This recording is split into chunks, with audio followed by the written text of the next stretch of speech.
ਜਿਹੜੇ ਤੁਸੀਂ 4 ਮਿਲੀਅਨ ਦੀ ਗੱਲ ਕੀਤੀ, ਕਹਿੰਦੇ ਵੀ ਇਹਨੂੰ ਫਾਸਟ ਟਰੈਕ ਕਰਨ ਦੇ ਲਈ ਅਸਾਈਲਮ ਕੇਸਿਸ ਨੂੰ ਕਹਿੰਦੇ ਵੀ ਵਿਦਆਊਟ ਕੋਰਟ ਹੀਅਰਿੰਗ ਇਹਨਾਂ ਨੇ ਇੱਕ ਨਵਾਂ ਮੈਮੋ EOIR ਨੂੰ ਘੱਲ ਦਿੱਤਾ ਆ ਵੀ ਤੁਹਾਨੂੰ ਕੋਰਟ ਹੀਅਰਿੰਗ ਕਰਨ ਦੀ ਜ਼ਰੂਰਤ ਨਹੀਂ ਆ। ਤੁਸੀਂ ਅਸਾਈਲਮ ਦੀ ਐਪਲੀਕੇਸ਼ਨ ਦੇ ਆਧਾਰ ਦੇ ਉੱਤੇ ਫੈਸਲਾ ਲੈ ਲਓ ਵੀ ਇਹਦਾ ਅਸਾਈਲਮ ਅਪਲਾਈ ਕਰਨਾ ਆ ਜਾਂ ਨਹੀਂ ਕਰਨਾ। ਕੀ ਇਹ 11 ਅਪ੍ਰੈਲ ਦਾ ਜਿਹੜਾ ਮੈਮੋ ਦੱਸਿਆ ਜਾਂਦਾ ਆ। ਸੋ ਇਹਦੇ ਨਾਲ ਕੀ ਫਰਕ ਪੈ ਸਕਦਾ ਹੈ ਜਾਂ ਤੁਹਾਨੂੰ ਕੋਈ ਇਸ ਦੇ ਇਸ ਟਾਈਮ ਕਹਿ ਲਓ ਵੀ ਦਿਖਣੇ ਸ਼ੁਰੂ ਹੋਏ ਆ, ਅਸਾਰ ਜੇ ਦਿਖਣੇ ਸ਼ੁਰੂ ਹੋਏ ਆ, ਕੁਛ ਇਦਾਂ ਦਾ ਕਰ ਰਹੇ ਆ? ਹਾਂਜੀ, ਸੋ ਕਾਫੀ ਲੰਬੀ ਚੌੜੀ ਡਿਸਕਸ਼ਨ ਆ, ਪਰ ਇਨ ਸ਼ਾਰਟ ਚ ਕੀ ਹੈ ਕਿ ਇੱਕ ਇਤਿਹਾਸਿਕ ਕੇਸ ਹੋਇਆ ਸੀਗਾ ਮੈਟਰ ਆਫ MAF।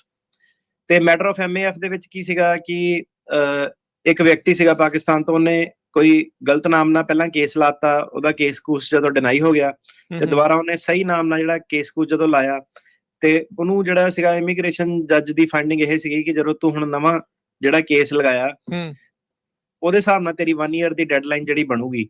ਓਕੇ। ਤੇ 1 ਈਅਰ ਦੀ ਡੈਡਲਾਈਨ ਤੇਰੀ ਮੀਟ ਨਹੀਂ ਹੁੰਦੀ, ਇਸ ਲਈ ਅਸਾਈਲਮ ਜਿਹੜਾ ਤੇਰਾ ਟਾਈਮਲੀ ਫਾਈਲਡ ਨਹੀਂ ਹੈਗਾ। ਓਕੇ। ਸੋ ਪਹਿਲਾਂ ਇਹ ਕੇਸ ਸੀਗਾ। ਇਹ ਜਿਹੜਾ ਹੁਣ ਸੀਗਾ, ਤੁਸੀਂ ਜਿਹੜੇ ਲੋਕੀ ਮਿਸ਼ੀਗਨ ਵਗੈਰਾ ਵਾਲੇ ਏਰੀਆ ਦੇ ਵਿੱਚ ਕੇਸ ਆਰਗੂ ਕਰਦੇ ਸੀ, ਉੱਥੇ ਜਿਹੜੀ ਸਰਕਾਰ ਸੀਗੀ ਇਹ ਕਾਫੀ ਦੇਰ ਤੋਂ ਹੀ ਜਿਹੜਾ ਮੈਟਰ ਆਫ MAF ਇਸ਼ੂ ਨੂੰ ਕਹਿੰਦੇ ਆ ਉਹ ਵਰਤਦੀ ਸੀਗੀ। ਠੀਕ ਹੈ। ਕਿਉਂਕਿ ਇਹਨੇ ਪਹਿਲਾਂ ਜਦੋਂ ਆਪਣਾ ਕੇਸ ਲਾਇਆ ਉਦੋਂ ਪੂਰੀ ਇਨਫੋਰਮੇਸ਼ਨ ਨਹੀਂ ਦਿੱਤੀ, ਬਾਅਦ ਚ ਇਹਨੇ ਹੋਰ ਨਵੀਆਂ ਚੀਜ਼ਾਂ ਜਿਹੜੀਆਂ ਐਡ ਕਰਤੀਆਂ ਤੇ ਇਹਦੀ ਜਿਹੜੀ 1 ਈਅਰ ਡੈਡਲਾਈਨ ਆ ਉਹ ਬਾਅਦ ਚ ਮੰਨੀ ਜਾਣੀ ਚਾਹੀਦੀ ਹੈ। ਸੋ ਇਹ ਕਾਫੀ ਪੁਰਾਣਾ ਕੇਸ ਆ।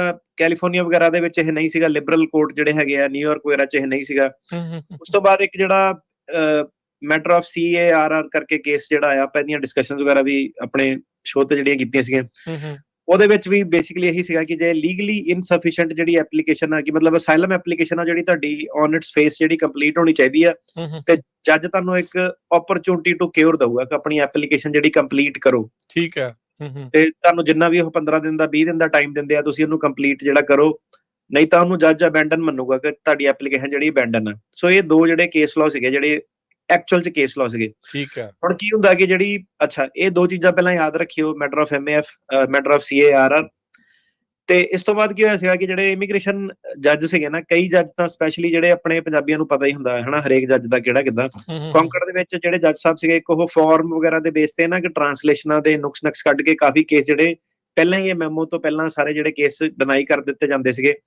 ਮੇਰੇ ਖਿਆਲ ਉਹ ਜੱਜ ਸਾਹਿਬ ਨੇ ਕੋਈ ਤਰੀਕ ਵੀ ਨਹੀਂ ਸ਼ਾਇਦ ਕਰੀ ਕਿ ਬੰਦਾ ਹੀ ਜਿਹੜੀਆਂ ਫਾਰਮ ਵਾਲੀਆਂ ਗੁੰਝਲਾਂ ਤੋਂ ਹੀ ਨਹੀਂ ਪਾਰ ਜਿਹੜਾ ਲੰਘ ਸਕਦਾ।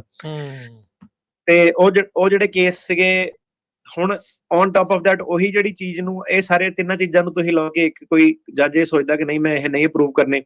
ਕਈ ਵਾਰੀ ਕੀ ਸੀਗਾ ਕਿ ਕਈ ਲਾਇਰ ਏਦਾਂ ਲਿਖ ਦਿੰਦੇ ਸੀ ਕਿ ਮੈਂ ਆਪਣੀ ਡੈਕਲੇਰੇਸ਼ਨ ਜਿਹੜੀ ਸੀਗੀ, ਮਤਲਬ ਕਿ ਫਾਰਮ ਪੂਰੇ ਖਾਲੀ ਛੱਡਿਆ। ਜਿਹਨਾਂ ਨੇ ਸਪੈਸ਼ਲੀ ਪੈਰਾਲੀਗਲਾਂ ਤੋਂ ਫਾਰਮ ਜਿਹੜੇ ਭਰਾਏ ਆ, ਉਹ ਪੈਰਾਲੀਗਲ ਕੁਝ ਵੀ ਨਹੀਂ ਲਿਖਦੇ ਸੀ, ਉਹ ਖਾਲੀ ਛੱਡ ਦਿੰਦੇ ਸੀਗੇ ਫਾਰਮ ਆਪਣਾ, ਤੇ ਵਰਕ ਪਰਮਿਟ ਕਲੌਕ ਸ਼ੁਰੂ ਹੋ ਜਾਵੇ, ਜਾਂ ਉਹ ਸਿਰਫ ਲਿਖ ਦਿੰਦੇ ਸੀਗੇ ਕਿ ਆਪਣੀ ਡੈਕਲੇਰੇਸ਼ਨ ਬਾਅਦ ਚ ਜਮ੍ਹਾਂ ਕਰਾਈ ਜਾਊਗੀ।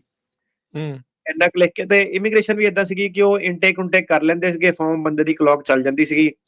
ਕਈ ਲੋਕੀ ਏਦਾਂ ਸੀਗਾ ਕਿ ਪੈਸੇ ਪੂਸੇ ਦੀ ਸੇਵਿੰਗ ਕਰਨ ਕਰਕੇ ਜਿਹੜੇ ਪੈਰਾਲੀਗਲਾਂ ਕੋਲ ਚੱਲ ਜਾਂਦੇ ਸੀਗੇ, ਤੇ ਉਹਨਾਂ ਨੂੰ ਜਿੱਦਾਂ ਪਰਟੀਕੁਲਰ ਸੋਸ਼ਲ ਗਰੁੱਪ ਹੋ ਗਿਆ, ਉਹਨਾਂ ਨੂੰ ਗਰਾਊਂਡ ਜਿਹੜੀ ਪੂਰੀ ਸਹੀ ਤਰੀਕੇ ਨਾਲ ਐਸਟੈਬਲਿਸ਼ ਨਹੀਂ ਕਰਨੀ ਆਉਂਦੀ ਸੀਗੀ। ਸੋ ਜਿਹੜਾ ਕੇਸ ਲਾਅ ਸੀਗਾ ਉਹਨੇ ਤਾਂ ਗੱਲ ਇੱਥੇ ਤੱਕ ਛੱਡੀ ਸੀਗੀ ਕਿ ਜੱਜ ਸਾਹਿਬ ਜਿਹੜੇ ਆ ਉਹ ਇੱਕ ਮੌਕਾ ਦੇਣਗੇ ਤੁਹਾਨੂੰ ਫਾਰਮ ਕਿਉਰ ਕਰਨ ਦਾ, ਤੇ ਤੁਸੀਂ ਉਹ ਜੋ ਵੀ ਤੁਹਾਨੂੰ 15-20 ਦਿਨ ਦਿੰਦੇ ਆ, ਤੁਸੀਂ ਆਪਣੀ ਐਪਲੀਕੇਸ਼ਨ ਕਿਉਰ ਕਰੋ ਜਾਂ ਤਰੀਕ ਤੋਂ ਪਹਿਲਾਂ ਤੁਸੀਂ ਕਰੋ। ਟਰੰਪ ਐਡਮਿਨਿਸਟ੍ਰੇਸ਼ਨ ਜਿਹੜੀ ਹੈਗੀ ਆ ਉਹ ਕੀ ਕਰ ਰਹੀ ਹੈ ਕਿ ਮੈਮੋ ਪਾਸ ਕਰ ਰਹੀ ਹੈ, ਉਹ ਕਹਿੰਦੇ 4 ਮਿਲੀਅਨ ਕੇਸ ਆ ਜਿਹੜੇ ਲੋਕਾਂ ਨੇ 35 ਸੱਟੇ ਆਪਣਾ ਜਿਹੜਾ ਸਾਰਾ ਕੁਝ ਨਹੀਂ ਦੱਸਿਆ, ਉਹਨਾਂ ਦੇ ਕੇਸ ਜਿਹੜੇ ਜੱਜ ਡਿਨਾਈ ਕਰ ਸਕਦਾ। ਓਕੇ। ਹੁਣ ਇਹ ਜਿਹੜਾ ਕਾਨੂੰਨ ਨਹੀਂ ਹੈਗਾ, ਇਹਨੂੰ ਜਿਹੜਾ ਆਬਵੀਅਸਲੀ BIA ਦੇ ਵਿੱਚ 9th ਸਰਕਟ ਦੇ ਵਿੱਚ ਚੈਲੰਜ ਜਿਹੜਾ ਹੋਊਗਾ, ਤੇ ਕਿਉਂਕਿ ਇਹ ਫਿਰ ਡਿਊ ਪ੍ਰੋਸੈਸ ਜਿਹੜੀ ਰਾਈਟਸ ਵਗੈਰਾ ਵਾਇਓਲੇਸ਼ਨ ਕਰ ਦਿੰਦਾ। ਟਰੰਪ ਸਰਕਾਰ ਤਾਂ ਚਾਹੁੰਦੀ ਹੈ ਕਿ ਜਿਹੜੀ ਉਹ ਓਪਰਚੁਨਿਟੀ ਟੂ ਕਿਉਰ ਆ ਉਹਨੂੰ ਵੀ ਜਿਹੜਾ ਤੁਸੀਂ ਬਾਈਪਾਸ ਕਰ ਦਿਓ ਤੇ ਸਿੱਧੇ ਜਿਹੜਾ ਆਪਣਾ ਕੇਸ ਜਿਹੜੇ ਡਿਨਾਈ ਕਰ ਦਿਓ। ਹੁਣ ਕਿੱਥੇ ਤੱਕ ਜਿਹੜੀ ਗੱਲ, ਇਹ ਜਿਹੜੀ ਚੀਜ਼ ਹੈ ਇਹ ਜ਼ਿਆਦਾ ਮਤਲਬ ਕਿ ਖਤਰਨਾਕ ਹੈਗੀ, ਜਿਹੜੀ ਆਪਾਂ ਕਹਿੰਦੇ ਨਾ ਕਿ ਡਰਾਉਣ ਵਾਲੀ ਗੱਲ ਆ ਏਦਾਂ ਹਨਾ। ਇਹ ਜਿਹੜੀ ਚੀਜ਼ ਆ ਹੁਣ ਇਹ ਡਿਪੈਂਡ ਕਰਦਾ ਕਿ ਕਿਹੜੇ ਜੱਜ ਮੁਰੇ ਆ, ਕਿੱਥੇ ਤੱਕ ਗੱਲ ਜਿਹੜੀ ਜਾਂਦੀ ਆ, ਕਿੰਨਾ ਬੰਦੇ ਨੇ ਫਾਰਮ 'ਚ ਭਰਿਆ ਜਾਂ ਕਿੰਨਾ ਨਹੀਂ ਭਰਿਆ।